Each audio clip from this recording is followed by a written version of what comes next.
2.2 Koneksi antar materi, kompetensi sosial dan emosional. Saya sendiri calon guru penggerak Wismiarti dengan Bapak Fasilitator Bapak Jayus MPD dan pengajar praktik Bapak Syahriawan MPD. Sebelum mempelajari modul ini, saya berpikir bahwa pembelajaran sosial emosional adalah pembelajaran tentang cara anak berperilaku terhadap teman, guru, dan orang yang lebih tua. Sehingga saya selalu mengintegrasikan pembelajaran tentang sopan santun atau cara seorang anak bersikap terhadap teman, guru, dan orang yang lebih tua di dalam kelas, di rumah, ataupun di lingkungan masyarakat. Setelah mempelajari modul ini, ternyata pembelajaran sosial dan emosional bukan hanya tentang cara anak bersikap sopan dan santun terhadap orang lain, namun bagaimana anak mengenali dirinya, mengatur kestabilan emosi anak sehingga mampu berelasi dan berempati terhadap orang lain, serta dapat mengambil keputusan yang bertanggung jawab dan menjalankannya dalam kehidupan sehari-hari. Berkaitan dengan kebutuhan belajar dan lingkungan yang aman dan nyaman untuk memfasilitasi seluruh individu di sekolah agar dapat meningkatkan kompetensi akademik maupun kesejahteraan psikologis atau well-being, 3 hal mendasar dan penting yang saya pelajari adalah: pertama yang saya pelajari adalah 5 keterampilan sosial emosional atau KSE. Pembelajaran sosial emosional ada 5. Pertama, kesadaran diri, lalu manajemen diri, kesadaran sosial, keterampilan berelasi, dan pembuat keputusan yang bertanggung jawab.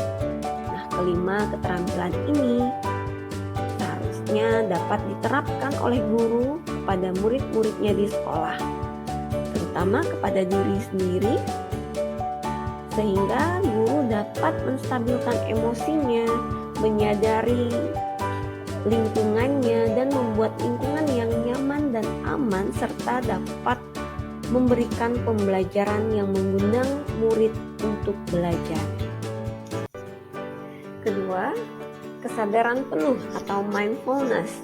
Kesadaran yang muncul ketika seseorang memberikan perhatian sepenuhnya pada kegiatan yang sedang dilakukan, yang memunculkan rasa ingin tahu tanpa menghakimi dan kebaikan.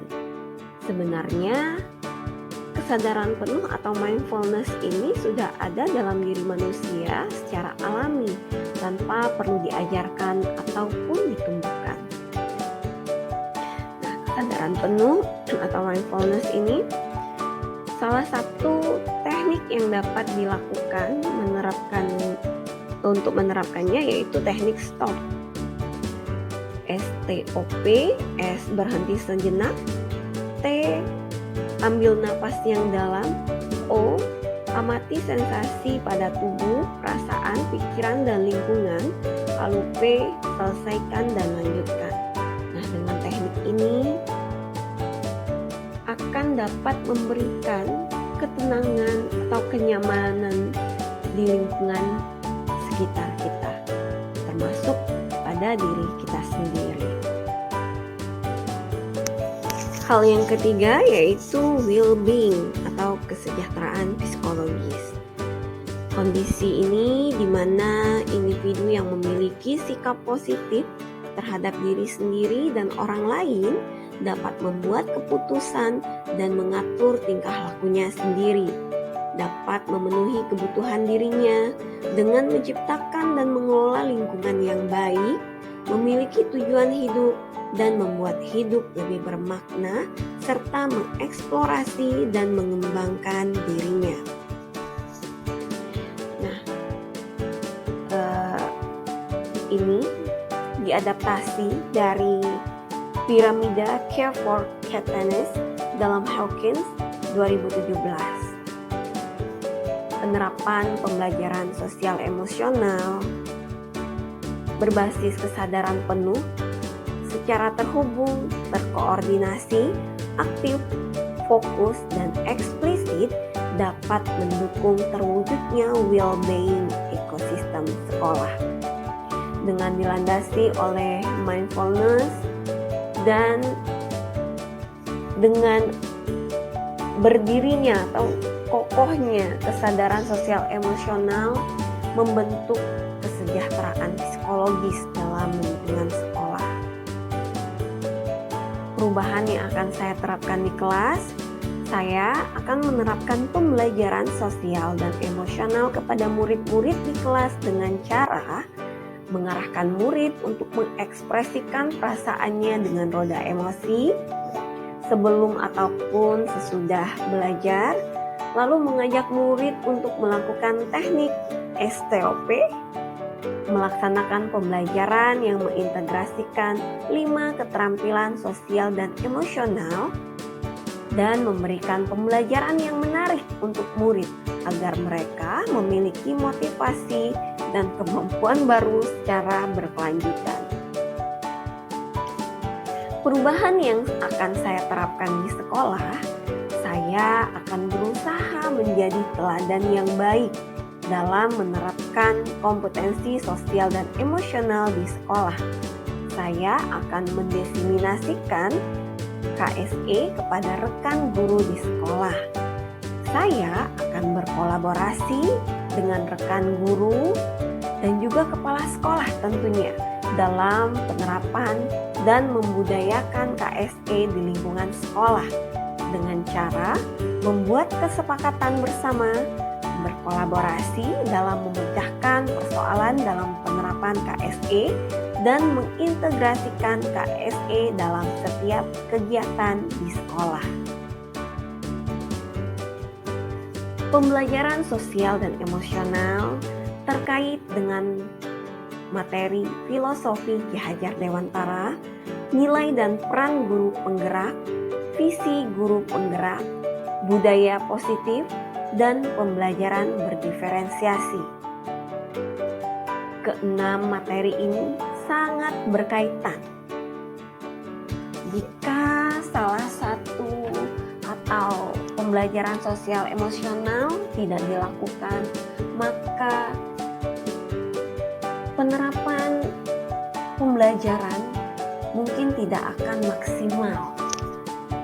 Karena dengan adanya penerapan sosial dan emosional, itu akan mengatur emosi menjadi lebih stabil dan memiliki kesadaran penuh dalam mengatur dan mengelola diri kita sebagai guru dan juga murid-murid yang ada di sekolah, serta tenaga kependidikan, serta anggota masyarakat yang berhubungan langsung dengan sekolah.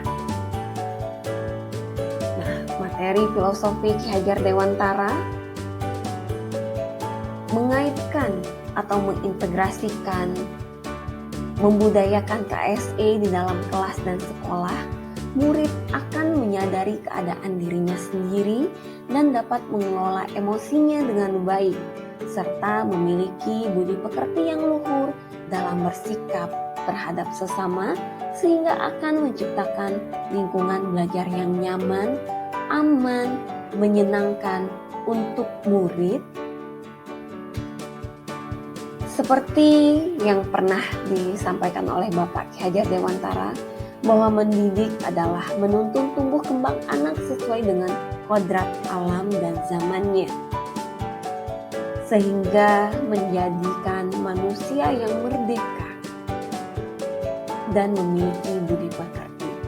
Nah, hal ini selaras dengan apa yang Bapak Ki Hajar Dewantara pikirkan. Dengan mengintegrasikannya dengan pembelajaran sosial emosional akan dapat mewujudkan pemikiran Bapak Ki Hajar Dewantara.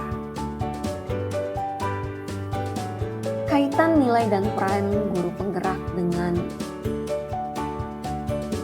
pembelajaran sosial dan emosional Sebagai guru, kita memimpin pembelajaran, memupuk nilai dan karakter murid sesuai dengan profil pelajar Pancasila. Dapat dilakukan melalui pengajaran eksplisit, integrasi dalam praktik mengajar, penciptaan iklim kelas, dan menumbuhkan budaya di sekolah. Memaksimalkan penerapan nilai dan peran guru penggerak akan mewujudkan murid-murid yang berkarakter sesuai dengan dimensi profil pelajar Pancasila. Dan tentu saja, jika dikaitkan dengan pembelajaran sosial emosional, akan lebih menjadikan anak menjadi pribadi yang lebih baik. Keterkaitan visi guru penggerak dengan pembelajaran sosial dan emosional dapat diterapkan melalui inquiry apresiatif dengan langkah-langkah bagja, menggali nilai positif yang ada dalam diri murid sehingga terjadi kebiasaan dan budaya di sekolah untuk mewujudkan visi sekolah dan membentuk murid dengan profil pelajar Pancasila. Hal ini pun dapat dilakukan di lingkungan sekolah dalam menerapkan prakarsa perubahan untuk menerapkan budaya-budaya yang dibiasakan di lingkungan sekolah. Keterkaitan budaya positif dengan pembelajaran sosial emosional. Melalui pembelajaran sosial emosional, guru dan murid mampu menstabilkan emosinya dan mengembangkan potensi yang dimiliki dengan baik sehingga mendukung budaya positif di kelas dan di sekolah. Nah, teknik STOP dan mindfulness dapat diterapkan oleh guru saat melakukan tahapan restitusi dalam menyelesaikan persoalan dengan murid di sekolah. Pembelajaran berdiferensiasi. Guru menemukanali karakter murid sesuai dengan kebutuhannya dengan mengaitkannya pembelajaran sosial emosional menjadikan guru memiliki rasa empati yang lebih baik terhadap murid-muridnya. Guru memiliki kesadaran sosial sehingga untuk menemukanali karakter murid membuat guru menjadi lebih mudah dalam mengobservasi misalnya untuk menerapkan pembelajaran berdiferensiasi. Dan guru dapat mengintegrasikannya dengan pembelajaran sosial, emosional, sehingga dapat menciptakan iklim kelas yang mengundang murid untuk belajar. Guru yang sudah mengenal karakter murid akan lebih nyaman menciptakan kelas yang aman, nyaman, dan merdeka untuk murid belajar. Demikian pembelajaran sosial emosional dan keterkaitan antar materi modul 2.2. Terima kasih. Akhir kata wabillahi taufiq wal hidayah. Wassalamualaikum warahmatullahi wabarakatuh.